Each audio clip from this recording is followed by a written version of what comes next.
Airline passengers have been warned there could be further disruption today due to Saturday's technical fault at the National Air Traffic Service. Hundreds of flights were delayed or cancelled, and Nats said there might be a knock-on effect for services. But airports across the UK say they are hoping to return to normal operations after the telephone glitch. The software failure at Nats Swanwick Centre in Hampshire was fixed after about 12 hours. Thousands of passengers faced cancellations and long waits after the Nats internal phone system broke down, resulting in it being able to handle about 20% fewer flights than on a normal Saturday. Nats announced at 19:30 GMT on Saturday that the problem had been resolved. Juliet Kennedy from Nats said controllers were now able to manage normal levels of traffic, but added passengers could potentially continue to experience some delays because of the earlier problems. The system from an air traffic perspective is already back to normal, she told the BBC. I recognize of course that airlines have their schedules disrupted because they end up with aeroplanes in the wrong place, so it may take them some time to restore their operation to normal. Lisa Smith,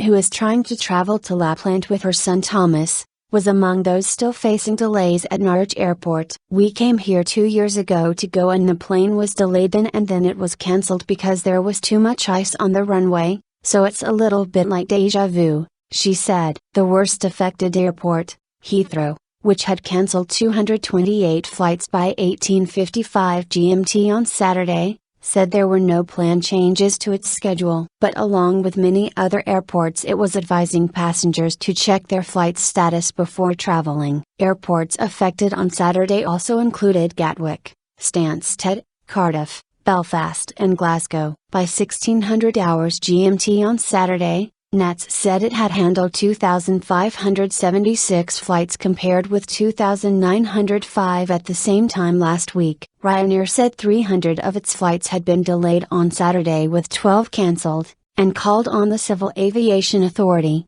CAA, to act. While we acknowledge problems can occur, where is the contingency? It said in a statement. By Saturday evening, Gatwick Airport said it was returning to normal operations. A spokeswoman said it was not expecting serious disruption on Sunday. Delays at Stansted averaged 2 to 4 hours, a spokeswoman for the airport said, adding that schedules were expected to return to normal on Sunday but warning there could be minor delays. Eurocontrol, which manages European air safety, said around 1,300 flights, or 8% of all air traffic on the continent, had been severely delayed. Belfast International Airport and Dublin Airport both reported a number of cancellations. Manchester Airport had been only minimally affected by the problem, while Leeds Bradford, Birmingham, Doncaster Robin Hood and Newcastle airports all reported minor delays, with flights to London worst affected. Nats said the problem at Swanwick arose in the early hours of Saturday morning when the nighttime operation failed to properly switch over to the daytime system. The software failure happened when the 23 controllers working overnight were due to hand over to the 125 on the day shift at around 6 o'clock GMT. The problems prevented staff opening new control positions to deal with busier daytime traffic. A Nats spokesman said controllers use the system to speak to other air traffic agencies both in the UK and Europe, and it was very complex and sophisticated.